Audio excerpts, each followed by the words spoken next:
felt less of a man in the moments there. I felt like, oh my God, what is going on? What is happening here? God, God showed me that these problems don't define who I am. That's absolutely true. They do not define. They don't define who I am. They just empower me. But unfortunately, I'm just saying, God, come on, like, do something for me. Do something for me. Like, don't leave me in this state. Like, women are going through fertility treatment, and it's not even their problem. In the UK, that's got fertility problems. Surely not. You know what I mean? Yeah. I'm thinking, there's other men that are going through it, but no one talks about it. Yeah. But why I say that, and you know why I say I feel like I'm a masculine man. I may not have all the height, the looks, the muscles and that, but I have truth. Truth and humility. Before we start this episode, I want to share something with you that's been sitting with me for a while. This podcast started as conversations, but it's grown into something much bigger than that. Because every week, the same thing keeps on showing up. Whether we're talking about faith, culture, masculinity, relationships, identity, or truth, that theme is that everything is upside down. So if you like to hear or see more conversations that flip the narrative, such as ours, and you'd like more guests and bigger guests to be on the show, then we need your support by kindly subscribing to our channel. Because there's truth in a lie, but never a lie in the truth. So please follow and subscribe. It would help us immensely. Thanks for your support, guys. Now, we talk about depression, we talk about anxiety, we talk about trauma, but we rarely talk about infertility, especially male infertility. Like, what happens when thing society assumes about you doesn't work the way you expected? Jonathan, when did you first realize something wasn't right? So, good question. So my journey actually started when I got into a relationship and with who's my current ex-girlfriend. Um, and it started because we were trying to have a child, and we were just going through, since the beginning of our relationship, we were having unprotected sex. Um, and then we wanted a child and it just didn't work for a good couple of years. And then it was kind of like we had to, she had to go and get, me being naive and also showing that, you know, the cultural, the cultural norms in terms of it's a female problem. Okay, right, got you. So she kind of got herself checked, went to a gynecologist, a private gynecologist, because the waiting list, the waiting times for NHS were quite long and quite difficult. And then so then that's how I kind of found out that I had the issue, because once we had gone to the gynecologist, the tables turned. So she eventually said to us that your partner's um insides or body or everything's working perfectly fine. When she's ovulating 2 eggs at the same time. So everything is just like, wow, she's set to have basically twins. Okay. You know. So then that's what happened, and that's I was like, that was that moment when I was like, okay, so that means I have to go and get myself checked. So you was with your partner for what, 5 years before this time, or a year or two? No, okay, altogether we were together for about 4 years, but after about about 2 years Okay. of trying, Yeah. nothing was really happening. That's when you questioned. Yeah, and what's also going on. getting to a relationship that was purposeful. Mm. Well, purposeful. you know, we want to have a child quite earlier on, and I had, you know, got a ring, wanted to propose, Okay. so I wanted to do all of that sort of stuff, and so if you know diving into this was very much like, yeah, okay, yeah, we're gonna have a child, if it's gonna happen for us, and then it just didn't. And it didn't. Mm. So tell me now, once you discovered this diagnosis, for Hmm. example, how did this make you feel? First of all, as a man, Yeah. and secondly, now as a partner. felt to be fair, I think going to the gynecologist and her telling us that its situation must be on me was kind of a bit like heartbreaking because I felt heartbroken. I was like, oh wow, it's me then. I'm really have the issue. But it took me a long time to actually go to the doctors to go and get myself checked because I was still in denial. Which is something quite typical as men, isn't it? Yeah, of course. I still had that belief that you know what, it'll work out. Things will be fine between us. Let's just wait. Let's just wait and see what happens. But it wasn't like that, and I think that obviously that scared me, and I didn't know how to kind of react to the news that you don't, you may have fertility problems. Yeah. So going to the doctor, and then it was having to call the doctor, and say, look, I need to have an appointment. And you have to go through. You go through the receptionist. And the receptionist always says, "Oh, why do you need to speak to the doctor?" And you're Yeah. like, "I just need to speak to the doctor." Yeah. Just put me through, please. Just put me through. But they're not going to do that. Yeah. So you have to explain to them. I said, "Look, me and my partner, we've been trying to have a baby. I just don't think. I think I've got an issue. So on and so forth. Okay, all right. I'm going to book you in. They'll give you a consultation. The doctor will call you." And even 2 days later, the doctor called me.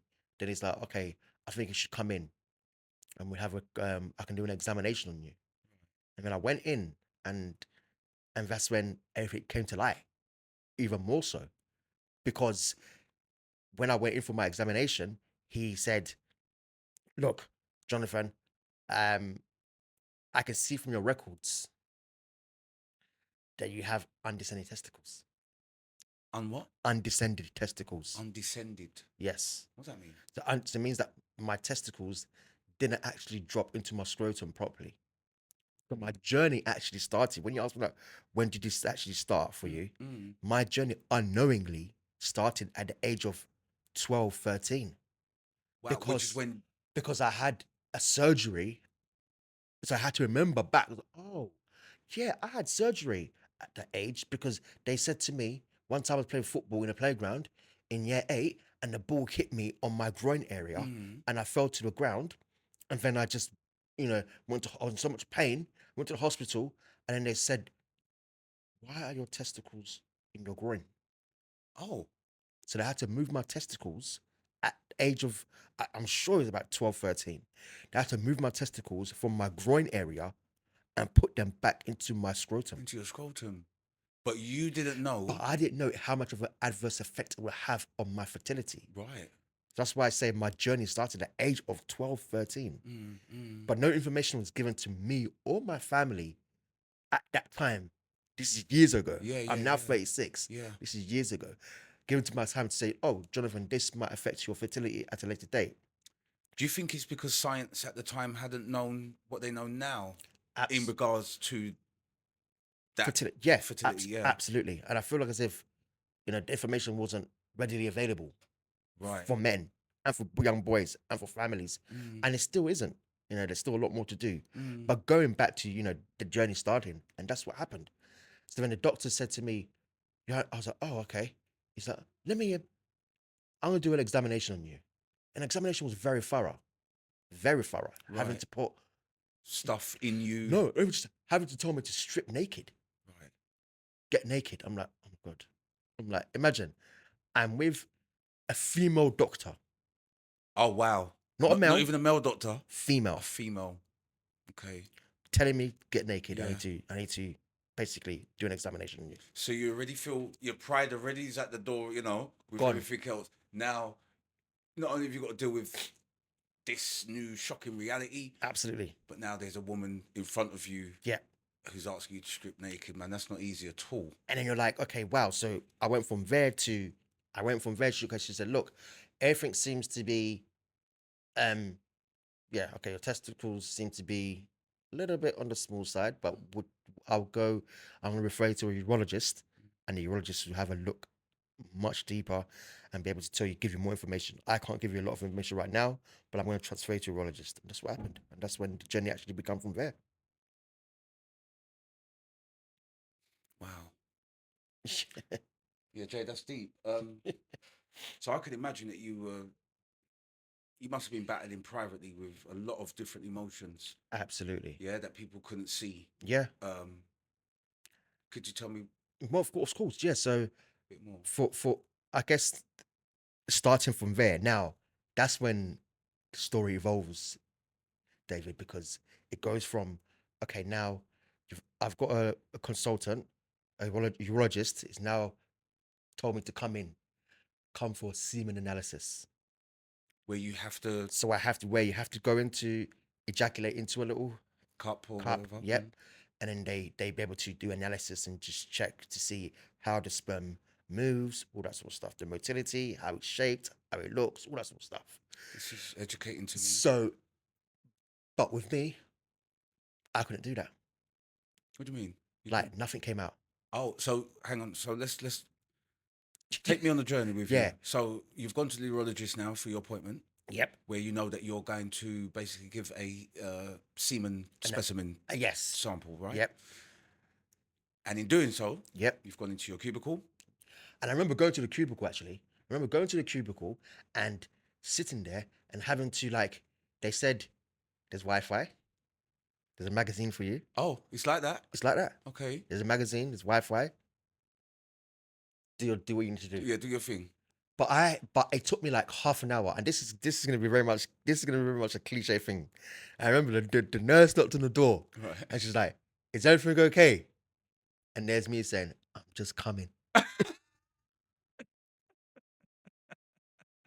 Literally. Whoa. Well, I'm trying, Yeah. but it didn't work, and I felt the pressure because then remember my girlfriend at the time, she was there messaging me. So obviously I've got Wi-Fi, so she can message me. She's like, she's outside in the waiting room, waiting for me. So she's already done her gynecological Yeah, part. Yeah. And as far as she's concerned, all fine. all good. So now it's your goal. My go. She's with you. She's Yep. outside in the waiting room and she's texting you. Yeah.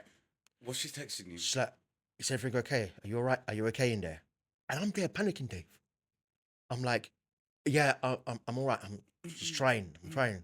It's like, she's like, "Okay, just relax. Don't overthink it. Relax. Take your time." Da, da, da, da. I'm like, Yeah. "But I've been in the room for quite a long time. You know, and nurse is knocking on the door. I feel I better get out of here." So the funny thing is, I have to, The sensation. sensation Yeah. is there. I was just about to come on to that question for you. The sensation's there. Because I was just about to ask you, Jay. Yeah. Obviously, you said that you and your partner were practicing, Mhm. right, for 2 years before. Mhm. So I'm saying you must have felt Of course. some type of, right? Because Absolutely. you couldn't visually see Yeah. anything coming out or in, Yep. yeah, as far as you're concerned, there's no question about it. Yeah. So But now mhm. you're having to see Yeah. and you can only feel. I can only feel like I don't see nothing coming out. And then and I remember leaving the room and I said to the lady, "Oh, there it is." And she goes, "There's nothing in there." I said, "I know." Right. And she's like, "Okay, you're gonna have to come back in a couple of weeks, maybe 2, 3 weeks, come back and we'll do another one." You know, I've done that process like 4 or 5 times. Same thing, Same thing. same result, nothing. And I'll tell you one thing that was poignant. Yeah. The third one was the most upsetting one because imagine you've gone through this twice already, nothing's happened, and the nurse is there, trying to advise, not really doing much advising because they've got a long list of men that are coming to do the same thing. Yeah. Yeah. So she's there saying, "Oh, just come back. Here's a leaflet on little things that you could help to do." And I'm asking the questions like, "What can I do?" Even my consultant, "What can I do to help?" Don't wear tight boxes. Don't wear tight boxes. Don't have hot baths. Have your body temperature. Remember, our testicles are outside of our body, so they've got to remain at a warm temperature, basically. Okay. Even more so cold, not too cold, but not hot. She's like, if you've got a car, don't put the heated seats on. About blinking da da da da. Oh, wow. Yeah, so it's a lot of things they told me. Try and eat healthy. Try and eat fruits like watermelon, pineapple. Those things really help. One, to keep a man ejaculated and keep your testosterone levels didn't quite know high. that. Yeah. Okay. And then we were trying all that sort of stuff. Now, even in between, we had to do our own research. So we were getting stuff like maca root powder, and I'm drinking maca root powder at night, in the morning, like in the afternoon. Yeah. Anyway, just trying to find. You're turning into a macker. Yeah. Yeah. Do you know what I mean? And you're trying to do stuff to kind of help the situation. So then I remember the third time I went to do it, I actually had to do it from home. Well, Yeah, I do it from home, and I had an hour. So once I've done it, I've got an hour to drive to the hospital and give in that Oh. semen. So semen's got to stay warm. Yeah. You got an hour. Right. So where my hospital was, it was only like half an hour drive. Okay. So I had to just, but bear in mind, Dave, there's nothing there for me to give. But I still had to go to show, To show the sample. yeah, that there's nothing there. But I still had to go. And it was really embarrassing because I remember when I went to do it the third time, I was at my girlfriend's house and I was in the bathroom. And I remember just like going in, it was an early morning appointment, going in and just being like, okay, look, I've just woken up. Hopefully something's there. Went in there, nothing. And there was a moment when I think that's when the tide in me changed. There's a moment where I thought to myself, I see soap right there. I see the soap, Okay. I see water. Let me just mix and put it into the cup and be like, oh, there's something. Yeah. But then I'm like, in that moment, I was about to do it, Dave.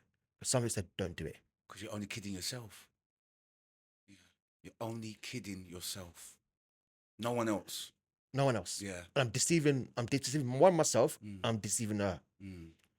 Because I felt less of a man Yeah. in them moments there. Yeah. I felt like, oh my God, what is going on? What is happening here? So then, yeah, and that's what happened. And I had to kind of just go through a process. That's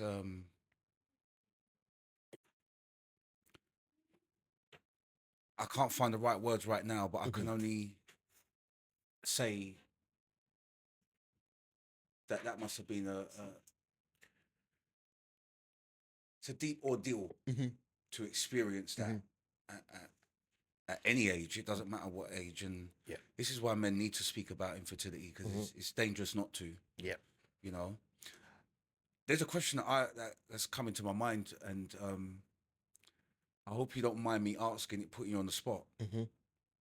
But I want you to be honest with me. You know, Mm-hmm. a lot of young boys grew up watching porn and Mm-hmm. maybe finding their first magazine at Mhm. 12 or 15. Yeah. Are you saying that you never really masturbated up until this point here now, where you now discovering, oh, nothing's coming out? So it's a good question. Hope you don't mind me. But yeah, but no, good question. But Mm, I really would watch porn like that okay. all the time. Yeah, good. Um, Be real. Be real. yeah, I wouldn't really watch porn like that. Mm-hmm. Only up until you've actually, yeah, younger ones that didn't really watch. But as you got older, yeah, Yeah. you started to be like, okay, cool. Maybe I just dive into a little bit, watch porn. You're like, Yeah. okay, whatever. But then you don't have what you see on porn. You're like, sometimes it's like exaggerated. So I feel It like is if very it's much like exaggerated. so okay, that's not my reality. And I had no rule. I didn't know like how. Obviously, I knew like obviously you need people to have sex. You have to have blah blah blah to have baby. Da, da, da. I didn't know how much semen you actually had to have. Oh. Do you know what I mean? Yep. And even for myself, like even I'll be honest, me and my ex partner, partner at the time, we had to after those analysis and they failed, we started to then having to have a conversation where we now she has to basically masturbate me so we can see. Okay. If it was Yeah. something that she could assist See, with, or do you know what I mean you're having to do such sexual favors because you're like, okay, we need to kind of get to the what the problem is, like, remember that, and I'm doing all this other stuff, having all these powders and all this sort of stuff because in my mind we're doing research of thinking this is going to help us right? exercising, all that sort of stuff. Yeah. And then you're like, okay, it's not working. They're like, okay, yeah, when you're doing it, it's just like, oh, it's not actually working. And then I'm having to be like going to the urologist, okay, what's next? So did the urologist actually explain to you what causes the lack of sperm? A number of things. It could be genetics, Okay. it could be lifestyle changes, It could be like Eating habits, yes, or- eating habits. Even for myself, it's like yeah, understanding testicles could have an adverse effect on my fertility. But I done a number of tests, David, with the urologists. I done a test where I was going to briefly explain what they were briefly, but I had to. The first one was they put a camera down my penis just to make sure that when I'm masturbating or when I'm having sex and I'm getting that feeling, Mhm. nothing's actually going back in. Okay. So they had to do a test, put camera down my penis, and then they had to um they done an MRI scan on my prostate just to make sure that it's not prostate related. I've got cancer. Right. Then they done a testicles, like ultrasound on ultrasound on the testicles. Yeah. They done an ultrasound there, and they found like they had like little dots, little white dots that could be bacterial infections, but These are found on the on the testicles. testicles, yeah. Okay. But they've been there for years. So this is the first time I've done an ultrasound on testicles. Mm. So they're like they could have been there for, they don't know how long it Yeah, could have these been guys there have for. been living there for however long. We don't know. We don't know. And then but then also realized that the size of my testicles were actually quite small than the average male. Okay. And then they had to do then they said, you look, we still want to know what's going on. So they had to basically put me to sleep, do an operation where they open up my penis even further Oh gosh. and put a camera down it, a larger camera, and just to see like, look, we haven't missed anything. Just to make sure we haven't missed anything. Just so they know that, right, okay, this is the situation, this is what you have, and this is how we're gonna move forward. So that after that surgery, that's when they said to me, look, you have non-obstructive azoospermia. Can you please explain what that is? So basically it's like nothing comes out. Okay. Nothing obstructs the sperm. Nothing at all. Nothing. Are there any sperm in you? There must be, They are. but it can't get released, It just doesn't come out. and they can't explain why it Yeah. won't come out. Yeah, they can't explain why. They can't explain that part. No. They don't know it yet. Yeah, but it's just non-obstructive. So it just doesn't come out. So what they had to do is then they had to ask me, do I want to go for a microteasy? So microteasy is basically they go straight in, they put me to sleep, open up my testicles, get a little bit of the tissue from the testicles and check to see if there's any sperm. Okay. And that's what they done. Okay. And I remember going for that operation, and they told me at that point, my relationship had suffered. Sorry. Yeah. My relationship had suffered. Right. We're gonna So, yeah, we'll backtrack go a back. bit. Yeah, we'll backtrack. But my Okay. relationship had suffered, and I was in that room with the consultant and my mum, and it was just me. And she said, "Look, this is what the situation is gonna. We're going to go in. This is what we're going to do. But because based on everything that we've done so far, you have a 20% chance. 20%. 20% of finding any sperm. 20. I mean, it's better than no percent, but Of course, but it was it's like still low. still Yeah, low, and we're yeah, like, I think, yeah. oh my god. And I remember my mum sat there in the room, and she's literally crying her eyes out. She's crying. She's like, my son has gone through so much in his life. You can't even bear to imagine what he's gone through.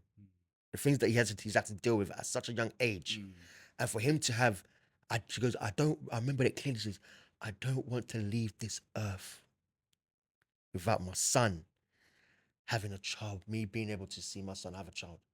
Yes, sir. I don't want it. She was crying. I was like, Mum, it's okay. And I remember her holding a rosary as well. I remember her holding a rosary. And she's like, I said, look, it's going to be okay. Don't worry. Don't worry. They were said to me, look, if they can't find nothing, they're gonna help to get me a counselor to then to get counseling. Yeah. And then, to go about options. But thankfully, and I say this is because of God's grace, they found. She found, the consultant found, I mean, I went to one of the best consultants in the UK. Okay. And she went in for a few hours, went and done the operation, and they found sperm for me. So now that sperm is stored So when I'm ready and I find a new partner, Mm. or maybe not so, maybe I might even do it myself, Mm. I can do IVF. Oh, through your own Yeah, sperm. for my own sperm. Praise be to God, brother. Yeah. And that is literally praise be to God. It is. But before we dive into your faith at the time and how your viewpoint on God, where it was with that, I want to kind of go back now to how you and your partner handled the first diagnosis part of the journey, Yeah. and then where did it then lead to the two of you walking separate directions? Yeah. Because you just mentioned that at this point now of your final urology appointments, she was no longer there. So can you just walk me through that briefly? Yes, briefly, it was just kind of like, I guess for the first time, obviously, we wanted a child, so we're doing everything together to kind Yeah. of be like, okay, let's go and find out what's going on and blah blah blah. But then it took a turn after, like, you know, after the was it after was it must have in between the surgery, the first surgery, and the other tests, things became a bit tense between us Okay. because I became a little bit stubborn, and she became very much, in a way, adamant that she wants a child. She had any children, She had a child from a previous relationship. She got a daughter already. but she wanted a child with you, of course, She wanted a child with me. and vice versa. Yeah, of You- course, you and want- vice versa. I wanted a you child with want her. one? Exactly. But it got to a stage where we're disagreeing on certain things. Like, for example, you know, she didn't want to do, if had found the sperm, which luckily they did find, she didn't want to do IVF. Well, because IVF is medicated. So they can do non-medicated, but that's also that based time on her timing, on her ovulating and that sort of stuff. But her doing the injections, all that sort of stuff, she didn't want to do that. I don't blame her. I'm not forced. I don't want to force her to be like, you've got to do injection because it's gonna impact her body, not mine. True. I'm just gonna provide the sperm, and she's gonna have to do everything else. I may be helping do the injections, but she didn't want to go through that. Okay. So we had to even between we had to then think about, okay, what if I don't have this sperm? What's the next situation? Sperm donor. Right. Do I accept somebody Yeah. Do else? you accept someone else's semen going? Yeah. Do you know what I mean? And Yeah. her having to. Do you know I what I mean, mean? people do that, but Of course, it's a personal choice, isn't of it? course. Thinking about, there's certain conversations that we had that were difficult because I'm a twin. Does my twin provide the sperm? But then I'm thinking culturally, even biologically, I still won't be the child's Biological. parent. mother. Yeah, because it'd be, I'm not saying my twin was going to do it, but those are some of conversations we're having, and it became a bit like, oh, in a way, everything became tense between us You're because arguing, upset, not talking not some really days. talking, not even expressing myself. Okay. You know what I mean? Not talking, like, even just, And you admit this? yeah, now? absolutely. That to yourself? Yeah, That, not talking about really how I'm really feeling. She can express herself, but I'm more concerned about her well-being than my own well-being. okay. I'm more concerned about the fact that she wants a child badly, but I'm not focused on me. What do I want? How am I really feeling? There's moments when, there's a poignant moment in our relationship when after I came back from the the the fourth semen analysis, after I had like the surgery and stuff like that, and I came back and then they were like, oh look, we still can't find any sperm. Da da da da. It was tough because she struggled we both struggled to accept that, and she struggled. And then it's like she went into the bathroom one time, and she just literally closed the door and started crying. She ran in the shower, but I could hear her. I was at the door, I could hear her crying. Oh gosh, yeah. And she's like, I found a good man. I love him. I care for him. Da, da, da. He loves me. Blah, blah, blah, blah. But why can't we just have this one thing? Why can't we just have this one thing? I remember that. But once she came out of the bathroom, did we even acknowledge anything that happened?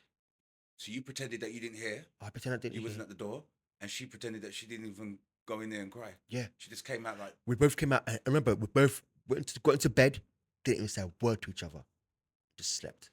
Woke up like as if nothing had happened. And that's an example of how bad we were at communicating with each other. yeah. And I take full responsibility as well. I should have, but I felt as if like I'm going through something, and it's the first time I'm going through it. I don't know what to expect. This is the thing, though, isn't it, though, Dre? When we, as human beings, go through, challenges that we find difficult to talk about or share, we end up going into this cocoon state of being where I don't know, it's almost like the turtle that goes back into the shell for protection. Because if I put my head outside, analytically speaking, I'm going to be in danger. So let me just curl back into my shell, and that way nobody can attack me or say anything towards me. But that's a kind of a dangerous ground, isn't it? Because you end up battling with these things inside, which internally will eat you away. Yeah. And then when you're ready to, all things have to come out eventually, and Crying and stuff, and then just going through all that sort of stuff, and then, like I say, just get into a deeper hole. I became ill, Dave. I developed a thyroid problem, which basically made me have this lump in my throat. I'm seeing a fertility consultant. I'm then seeing an endocrinologist who's telling me we need to get rid of the weight. You need to take this medication. Otherwise, you're gonna have to cut this out, and blah blah. It's gonna affect your testosterone levels. So you put on weight and stuff. I put on weight, and then I put on so much weight, and then I lost the weight, so I became so thin. Oh gosh, one extreme to the next. Yeah, and that was due to the stresses of the relationship and stresses of going through the fertility journey, and me also drinking a lot more. One drink, I thought to myself, I have one turned into two turned into three, and the thing is, she was noticing that. She was like, oh baby, you're having a bit much. Yeah, have another one. Yeah, that's fine, in a pattern, and then it became 3 and 4, and it's like, okay, you can't be in my house. Was your behavior? Yeah, but I wasn't drunk in front of her. Disorderly. No, I wasn't drunk and disorderly, but it's just like she just doesn't like. Yeah, the consumption was too much for her. Right. But for me, it wasn't too much. I was just thinking, okay, whatever. I'm just chilled. Do you know what I mean? I'm just having my drink, watching TV, blah blah blah blah, watching a film, but chilling. But then I see the pattern. I did see it myself. I had to be like, okay, right, I need to stop. But then but because I was diving deeper into a dark mode, I didn't stop. Yeah. It's whenever I went out with the boys, it was drunk, get drunk. And then I start crying. And then I start releasing everything that I'm feeling inside. Because they say that alcohol, when I say they, I'm talking about the Bible now. I've seen it written where alcohol, obviously God doesn't want us to abuse ourselves with alcohol. But if you do, I remember King Solomon wrote in Proverbs, and I can't remember which proverb it was. I could probably look it up here, but more or less, alcohol is just to drown your sorrows. Yeah. Just to forget about the problems of today. Yeah. But tomorrow is another day. Yeah. And the problems are still there. Yeah. Hence how some people are dependent on it now. Yeah. I'm not going to look it up. Yeah, the viewers can look it up if they want. It's in Proverbs, where King Solomon will tell you that it's just to drown out your sorrows. But did you obviously you did. Yeah. Did you question God? Absolutely. At this point of your life, you've grown up in a Christian household, and from the man that I met, or the young guy that I met, I probably didn't know you at this point, or did I? You did. I did? Okay. See, you masked it well, mate, because I didn't see that part. How was your relationship with God during this period? it was tough because I wasn't, you know, you want to, I'll pray, we'll pray together at times, but then once, once, once, like, yeah, I said such things got tense. Yeah. I kind of didn't really pray as much as I should have Yeah, prayed. yeah. I Do you get know what it. I mean? I fell into other modes Other means of, you know what I mean, of worship of or worship. Yeah, spending time with God, or yeah, not even spending time with God. absolutely. But I'll go to there's times when I'll go to church. I'm going to church and just feeling like, okay, that'll be my release and feeling a bit healthier. But then after, I think more so, I've started praying more so, and after my relationship kind of broke down a bit more, 'cause I was praying for God to bring us back together. Yes. Do you know what I mean? I was praying for God to get us back together, but He was never going to do that because that purpose was, I had reached that purpose. That purpose was for her to come into my life, to show me certain things, to help me, guide me a certain way, and then to leave that chapter and to move on to something else. That was the purpose, and I didn't see that But when did you get this revelation, or how did you? after. After the breakup, Yeah, after the breakup, after the tears, after the tears. You know, of course, it's tough to break up with somebody you've loved for so long, You've been with them for for a long period of time, time and as also well. we were friends before that. So I'd known her for 8 years. Oh wow, are you still friends now? I'd say sometimes we do talk from time to time, and it's very much platonic. Okay. You know what I mean? Yeah. Very much just to check in. Oh, yeah, how you Yeah, doing? You all yeah. right? Yeah, I'm good, man. I'm good. Yeah. How's everything going? Yeah, well, good. Yeah. Do you know what I mean? Yeah. Look, a lot of stuff happened in our relationship, but like Faith told me, you have to forgive people. Absolutely. My faith told me to forgive everything that happened in our relationship. Forgive the hurt, the pain. There's a lot of pain and hurt. Some caused by me, some caused by her. Mm. And I have to forgive myself and apologize to her. That's why it was important for me to apologize to her. Okay. I said, I'm so sorry for everything that happened between us, and vice versa. And that allowed me to kind of heal. Absolutely. Do you know what I I mean? was going to say that helped you to move on. To help me to move on, Yeah. help me to heal, Yeah. help me to, and also that faith of, like I said, that having to understand that God, like I said, God has a purpose. Dave, I remember one specific moment of reading the Bible, reading Genesis. And I said to my mum and I said to my family, every single person knows this already. I said, I have a feeling, like you say, certain things you have a feeling. Mm. God put this feeling in me, and he's not going to leave, this feeling is not going to leave me until it happens.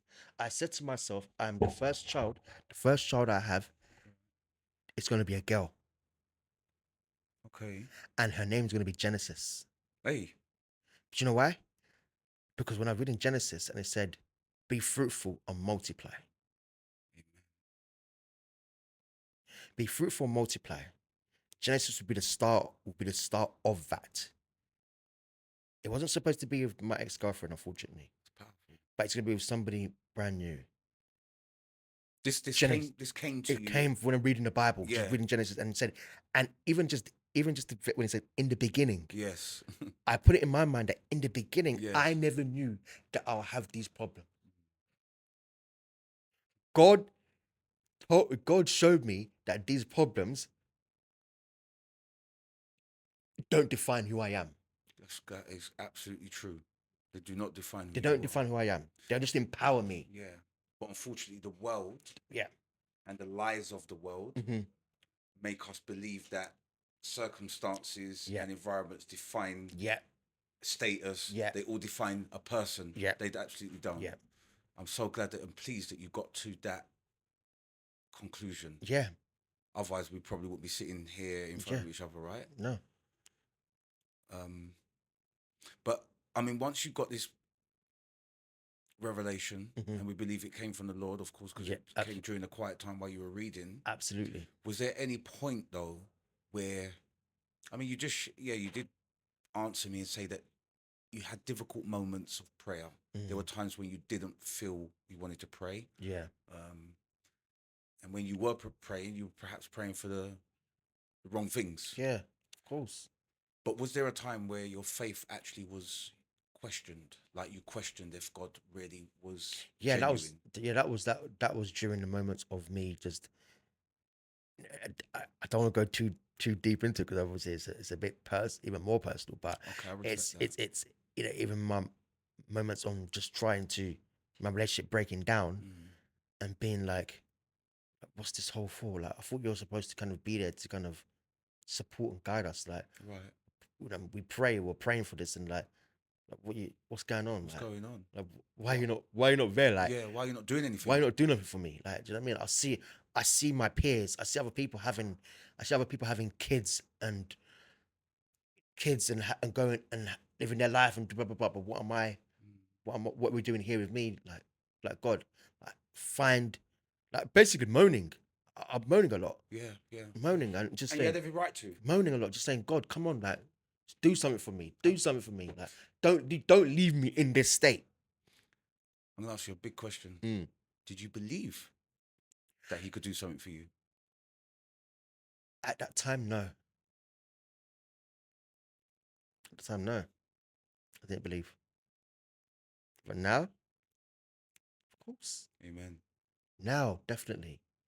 Because the reason I believe is because that moment of the 20% when I left, when the consultancy got 20%, Yeah. I remember I was thinking to my mum, don't worry, just don't worry, everything's gonna work out, man. It's gonna work out. Yeah. I remember, like I said, her hold the rosary, and then her telling me afterwards how much she prayed, and my sisters, they told me how much they were praying for me. Praying, like they said that they had like the night before, I was just getting myself ready for bed. I had to get up early, and my mum and my sisters were in the room together and they're all praying. Wow. Interceding for you in the spirit. Praying Yeah. the hardest. And my aunties, they're praying hard for me. You know, that's when that faith, I believed. I was like, yeah. I'll be like, this is only God. And it's because of, and then they say, your mother's prayers are the most important prayers any person can have. Absolutely. And I felt that. So that's what made me believe that, you know what, you're right. I need to pray more. I need to pray. And everything that's happening, me meeting you again, coming here, Yeah. it's because I'm praying for these things. Right. Praying to spread the word. Right. And this is so important because people speak a lot with their mouth. Yeah. I was saying this to someone earlier. But if their actions don't back up what they're speaking, then it's just empty words. Yeah. Faith is very similar. You could say you believe in God, but you don't believe that he can do miracles. Yeah. So therefore, where is really your faith at? Yeah. And that's why I ask everyone that comes on this podcast, how did you view God during the moment of difficulty?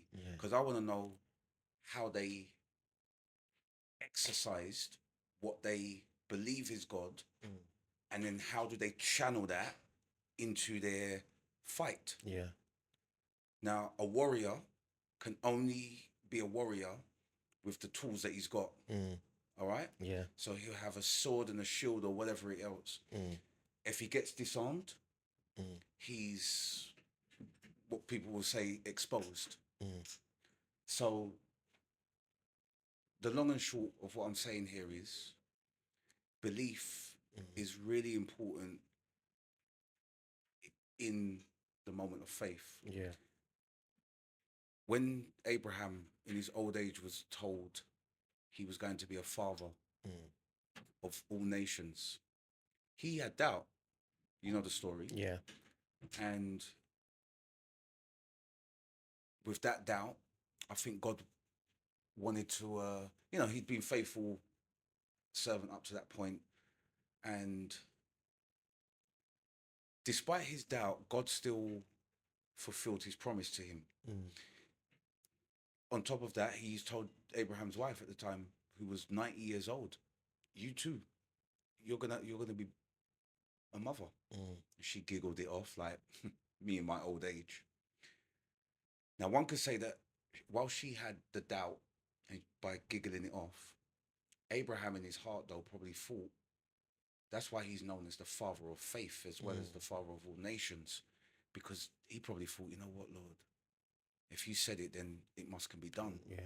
And I remember God telling him, look up and see if you could see all them stars. And he looked up and probably saw the celestial beings up there. And right, if you can count them, that's how many children I'm going to give to you. I mean, that's mind blowing. Hannah, You know the story of Hannah, Mm-hmm. who was also a barren lady, Yeah. and that's found in the First Samuel. Yeah, we know the story that she went into a room, she couldn't have children, and I think she was a married woman, wasn't she? Yeah. And she wanted to give her husband a child, and she felt basically unworthy because she wasn't able to give this person a child. Mm. Anyway, she too prayed, and I believe in her prayer, she believed.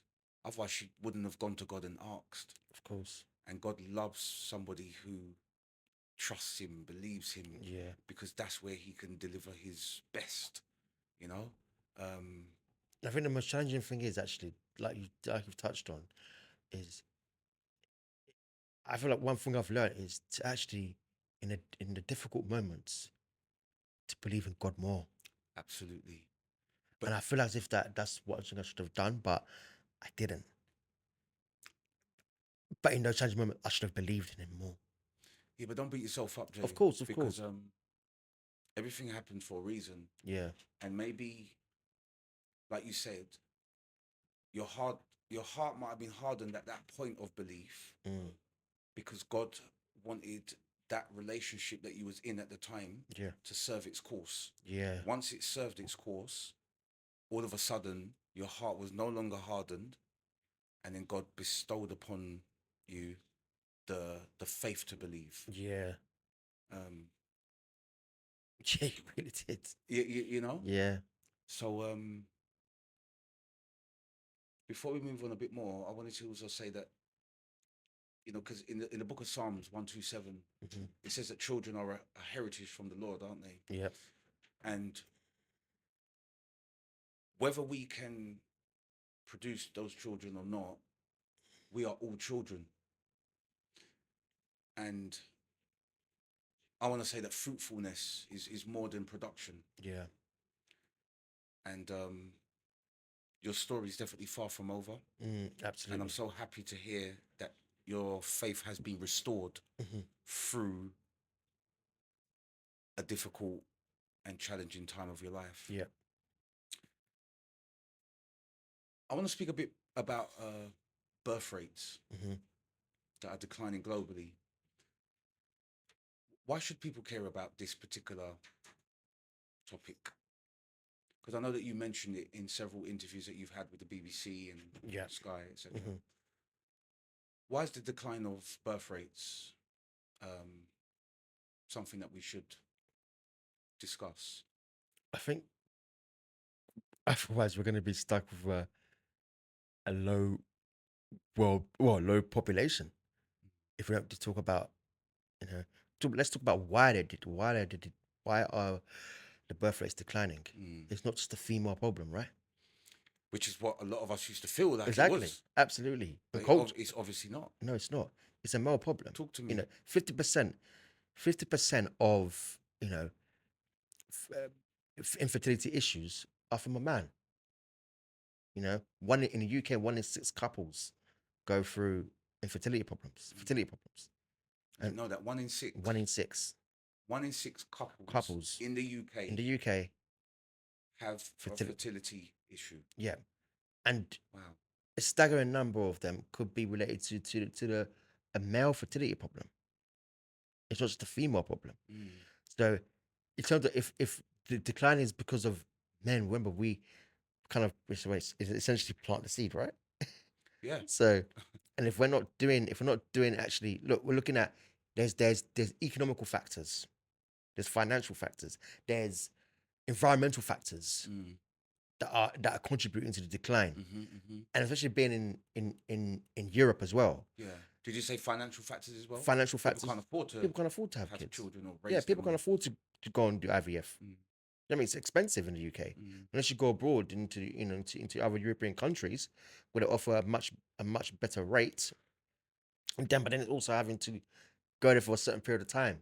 Right. Do you know what I mean? To go Right. into the process Yeah. out there in that country and then Yeah. come back. So, and environmentally, toxins that we're living in, the pollution, the way the air is polluted in London. Do you know what I mean? even just abroad in Africa, the decline is still there because a number of men are not being forthcoming with their fertility problems. Right. So So there's just it's some, it's just a blame game.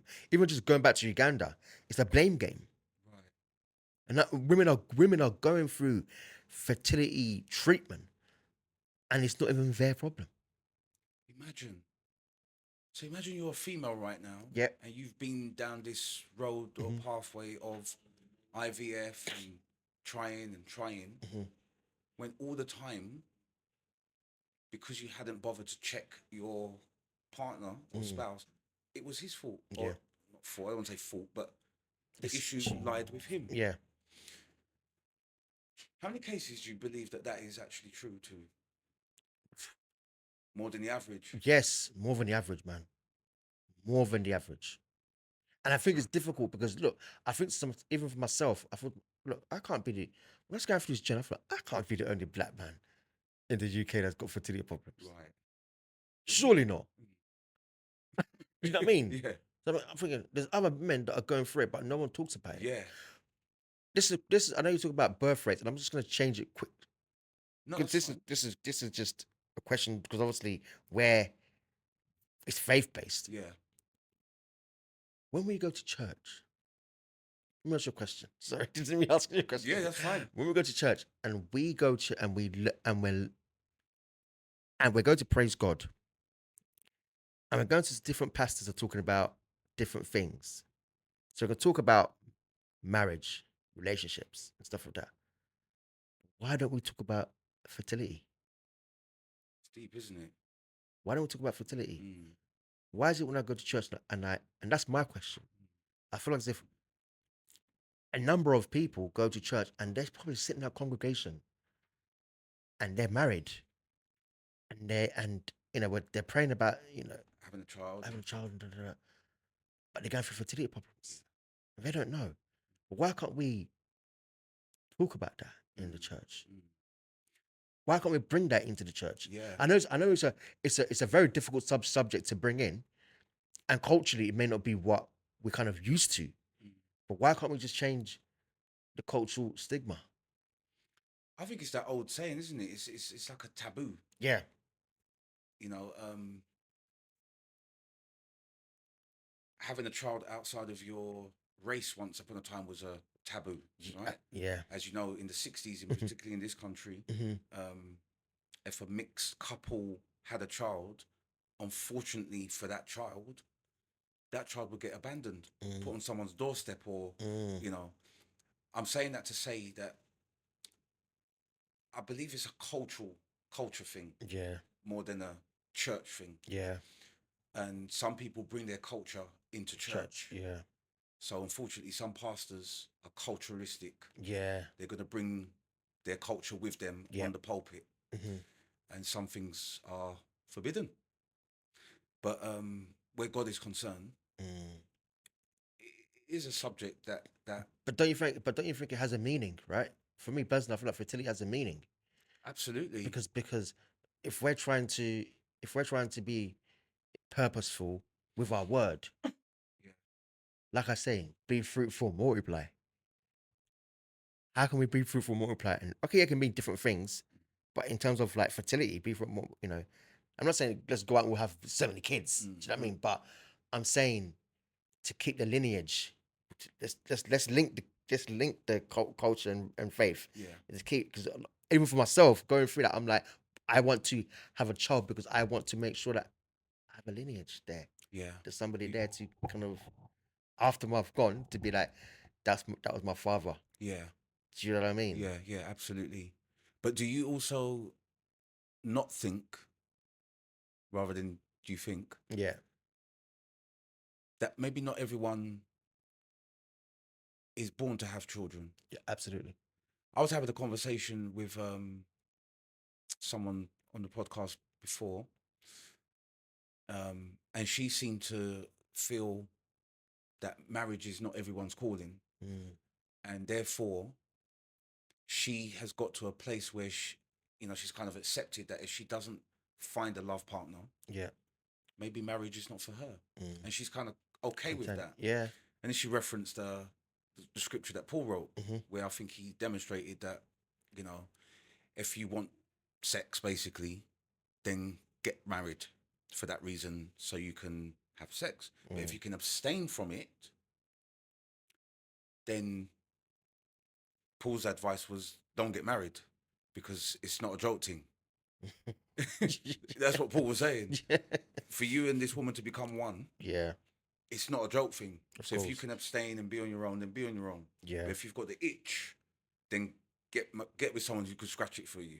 Yeah. Yeah, and that's what God's order of marriage was about. Yeah. So to speak. But That's a good question, actually. yeah. So, you know, to question, I'd like to have kids. I'd like to have 10 kids. I'd like to have 3 kids. I'd like to have 2 boys. I'd like to have 2 girls. That's only man's desire. Yeah, So of it's not course. necessarily God's desire. Yeah, it's not necessarily a purpose. Yeah. However, the Bible explicitly does tell us that if we ask, we shall receive. If we delight in the Lord, He'll grant us the desires of our heart. Yeah. So one might question and go, well, I want kids. Where's God in that then? I can't answer everything Of course. that I don't know, because God's ways are higher than mine, and so on and so forth. We can't know everything. What I do know, though, Jay, is God feels our pain through Jesus Christ. He came and lived and experienced mankind's living. Yeah. So he knows what crying's about. Yeah. He knows what anger is about. He knows what hurt, rejection, loss. He knows it all. And I don't think he purposely wants us to feel that way. Otherwise, he wouldn't have went on the cross. So I think these situations are part of our fallen and broken world. Yeah. And it's for the person who endures to the end that will, I don't want this to sound cliche, but that's the person that will receive the crown, because that person managed to still complete the race without like throwing in the towel. It's like me and you watching the Olympics, and we see them running around or whatever the exercise may be, and then there's a crash and 10 people fall. But you see them all get back on their bikes. They get up, they dust off. Some of them still stay on the floor. But those that get back up, get back on their bike, dust off, and then they go. And they know that they've missed the time. They know that they've missed out on the opportunity of breaking that record. But guess what they haven't missed out on? Just completing it. Yeah. Let me just complete this race. Yeah. And they complete it, and they're rewarded for it, you know? And I feel like life is a bit like that. Absolutely. You know? Don't get me wrong, man. I've never always thought and spoken this way, people. There's been times when I've come off the bike and want to dash away the bike. Yeah. You know? Yeah. But I have learned that doing that doesn't get me anywhere. And I'm a man, I want to get somewhere. Yeah. So I need to get back on that bike. And I think, similarly, Jay, this infertility subject and the issues surrounding it is part of how we respond to it. Yeah. You know? So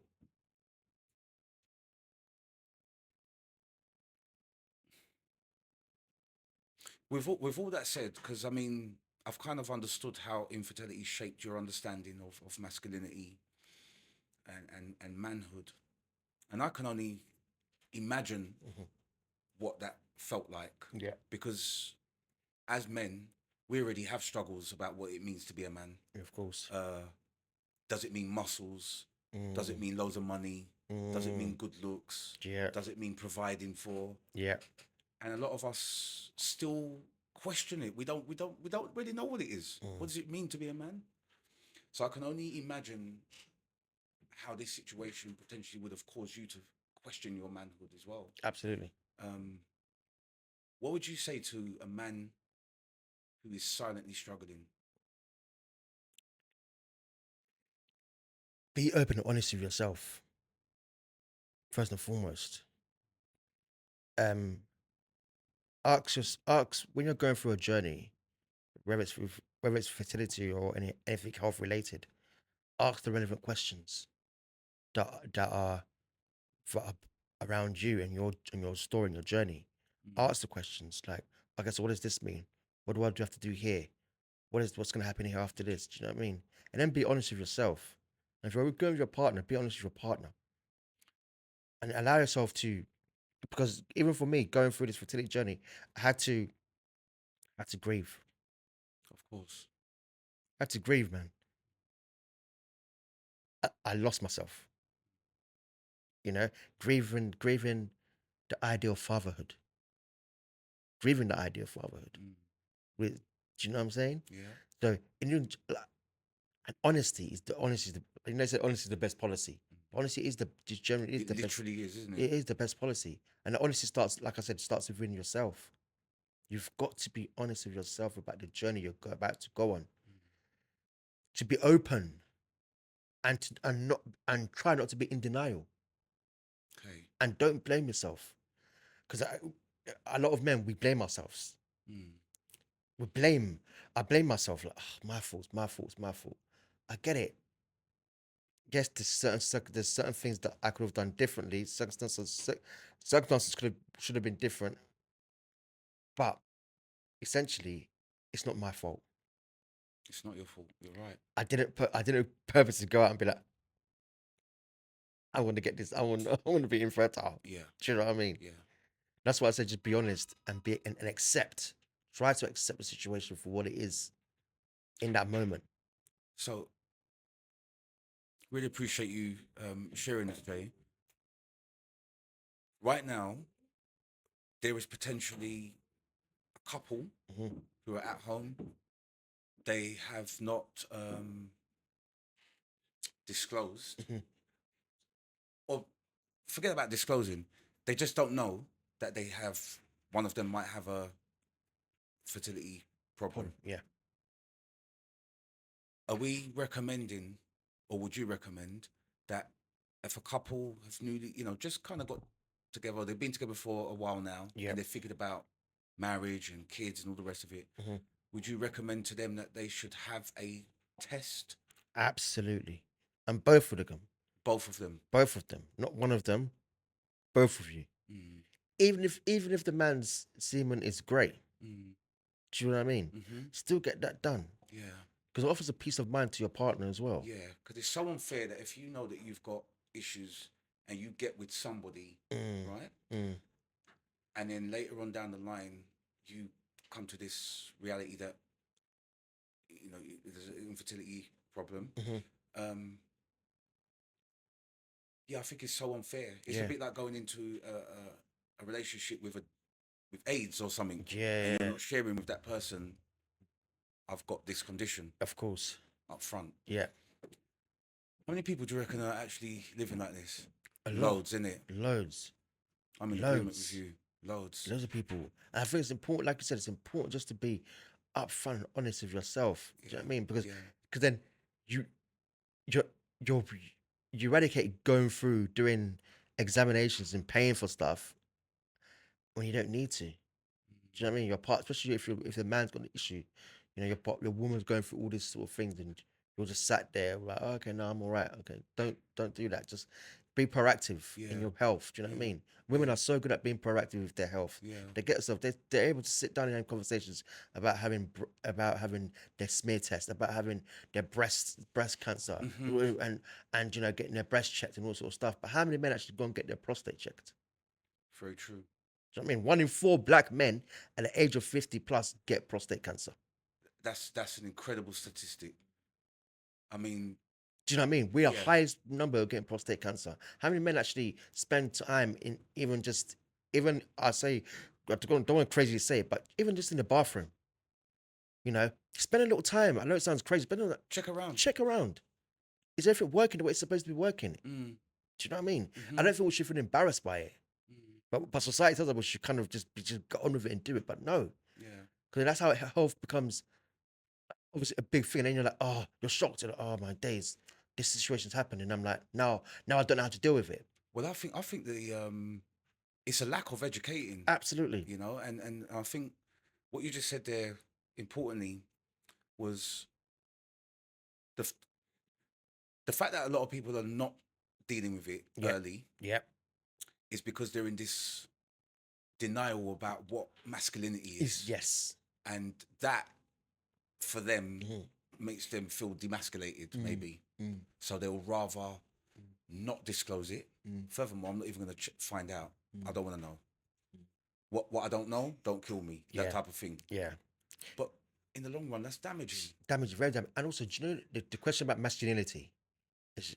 I feel as if like that question is so important because I feel like as if within my own fertility problems, Yeah. I am the most masculine man. Right. And I think I know that about you too. Do you know why I say that? And do you know why I say I feel like I'm the most masculine man? I may not have all the height, the looks, the muscles and that, but I have truth. Truth and humility. That is what makes you a man. Truth. Truth. Speak the ting on my podcast. Truth. That is what it's about. Truth. Muscles don't make you a man. None of that. Money doesn't make you a man. Doesn't matter how many girls you Status can get. doesn't make you a man. Doesn't matter how many girls you slept with. Doesn't make you a man. What makes you a man is your humility and truth. God bless you. Oh man, so many men need to hear this. Young and old, black and white, we all need to hear this. How did Jesus refine your identity, Jay? Did he give you any tips? Yeah, just like I said, speaking, it's like praying to God about my journey and then being like, okay, David, I said to God, we talk about, you knew me from time. I went to do the whole acting thing. Yes. When I spoke to God, I was just, when you're in a bit of like, okay, what's next for me? I'm working 9 to 5. I don't, Well, let's backtrack a little bit and give some of the listeners a little background on your life's journey. So let's just say that I met you yeah, in a time of your life where I was doing talent management stuff and you was doing your acting. yeah. Up until what point did your acting stop? And then how is it now? How have you revived it? I think it kind of stopped before COVID. Right. So it had nothing really to do with the fertility stuff that you were going through? No, before Okay. COVID, I kind of like stopped. Because just before COVID, then COVID hit, and it's like, okay, well, Yeah. I haven't really gone back into doing it. You know what I mean? I haven't really thought about it, but then I did. But then I kind of prayed, like, okay, so what is my purpose then? Because I thought that, like I said, honesty. I have to be honest with myself. Like everyone's used to ask me, "Oh, you're gonna go back to acting?" I said, "No," because I'm thinking, I'm trying to find my purpose right here, right now. I don't know what that is. Let me just pray about it. And my sister always just told me to pray about it. Just pray about it. Pray about it. Ask, what's my purpose? Okay. And when I went through the fertility problems, it became my purpose. This became my purpose because then God said to me, "You are going to talk about your journey openly and honestly. You're not going to hold anything back. You're going to speak, and you're going to inspire people Wow. with this purpose that I have given you, because He's given me that purpose. I could have sat down and not spoke about my journey and just left it there and gone through everything I went through and just left it. But now I thought, no, I prayed about it and God said, this is your purpose. And everything that's happened, all the opportunities that I've had so far, up until this day, because of God. Absolutely. Absolutely. If I didn't pray about it, that's why I say you asked me a question, and that's the answer. God is the beginning Yeah. and the end. Mhm. So He's purposed everything Yep. a long time ago, isn't He? Yep, a long time ago. And He we knew. don't- Yeah, He knew. Age of 12, 13, he knew. Yeah, He knew. this boy's gonna go away. He's gonna go. I'm gonna let him do what he needs to do. Yeah. da. Yeah. But then something's gonna happen, and he's gonna wake up. Yeah. And he's gonna be like, okay, this is the purpose. Yeah. Do you know what I mean? You ask yourself, I ask myself, how many black men talk about fertility? Zero, bro. So when I go, everyone's just was a bit shocked. I was like, wow, it doesn't.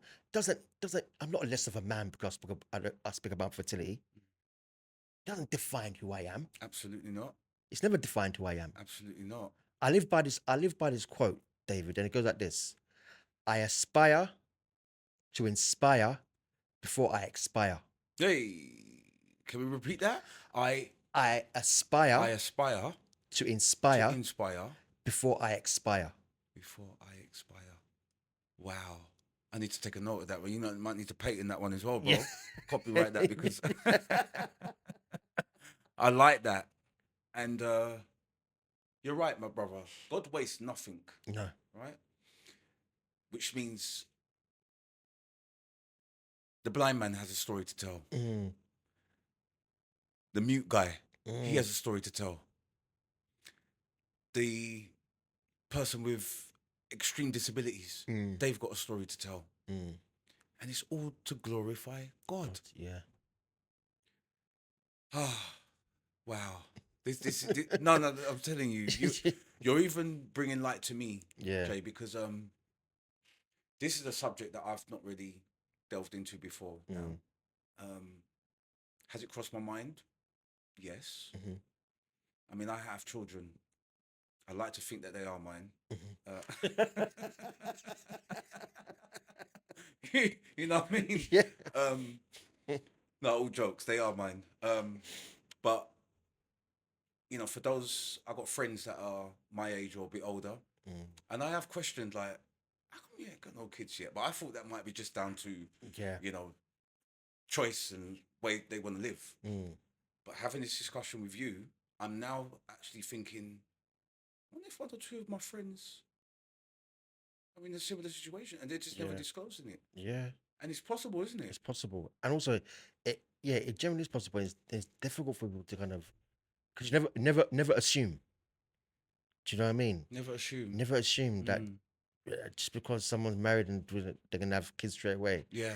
And also one thing I've learned about the journey is that you don't know what someone's going through. So don't ask them questions when you're gonna have kids. I've learned that. I alter the way I ask questions to people. Yeah.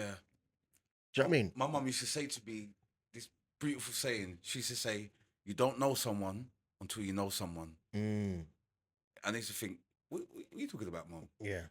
But my mum, man, she was a gem. And I'm so grateful that I had that woman that gave birth to me to give me the insight that I've got today. And I carry that with me in my adult life. But she said to me, yeah, you don't know someone, David, until you know someone. Exactly. And I understand exactly what that means today now. Yeah. So yeah, you can't assume. You can't assume. can't. And also, like I said, don't ask the questions. Let people deal with what they want to be doing. Let them be open with you. You can only do probing questions around certain things, but don't say when you're gonna have kids. 'Cause you don't know what that could be a trigger. Yeah, it is a trigger. Yeah, when you have a trigger, like you don't know what I'm going through. Yeah. And then you're like, well, where did it come from? Yeah. Do you know what I mean? Yeah, definitely. I think people need to be a bit more mindful now. Be mindful. On And there's different ways of having kids. Just because I may not have the sperm doesn't mean I can't do adoption. Yeah, that's very true. Doesn't mean I can't do sperm donor. That's very true. That's why I can't do fostering. Yeah, very true. Do you know what I mean? Absolutely. And at the same time, I don't think you necessarily have to have sperm to father someone. Absolutely. There's many dads out there right now who have pumped their semen in someone and have ran away. Yeah. Those little boys and girls need fathers. Yeah. And they'll meet someone like you or me who will step parent them in. And you father them same way. And they'll grow up calling you daddy. Of course. And I think, look, going back to the masculinity question as well, is the fact that, like I said, obviously, I feel as if I'm like bigger because of this. But then I felt like as if my ex having a child and me playing father figure really, really hit me in terms of what it is to be a father. It made me realize what it is to be a father. I don't biologically have to be I wasn't biologically hers, That's what I'm trying to say. but me being present, me listening to her, Yeah. me nurturing her, Yeah. me inspiring her, Yes. me pushing her to be the best version of herself. I feel that's fatherhood. It is. That defines fatherhood, because you're showing somebody that, oh, also loving her, loving that, telling her I love you, Absolutely. and her giving her the space and say she loves me. I was like, so when people ask me about kids, I'm like, I know what it feels like to have a child, even though Absolutely. I don't biologically have one. Yeah. I know what it feels like, Yeah. and that's masculine, to be able to give somebody Yeah. and to receive. Because then you're like, wow, you really touched my heart. Absolutely. So see what you just explained there. Mm, That's how God views us. yeah. That's why it says that we are adopted Mhm. through sonship of the Lord Jesus Christ. Mm, Because up to that point of the fall of man, mankind became, this word isn't used much anymore in today's society, and I'm going to say it, I hope nobody's offended, but the word bastard was a term associated with no yeah. father, Yeah. and there was loads of bastards being born.